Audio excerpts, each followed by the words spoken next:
Rain confirms comeback show date with the unit collaboration. Rain confirms comeback show date with the unit collaboration. Rain will be coming back with a comeback special broadcast. KBS will be airing 2017. Rain is back on December 3rd and have his first comeback stage for his comeback mini-album.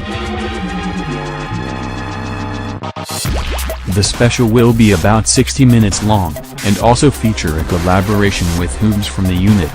He put out the idea himself because he wanted to make a meaningful stage experience for the Hoobs that are in the unit. Will you be tuning into the show? Rain is coming back on December 1st.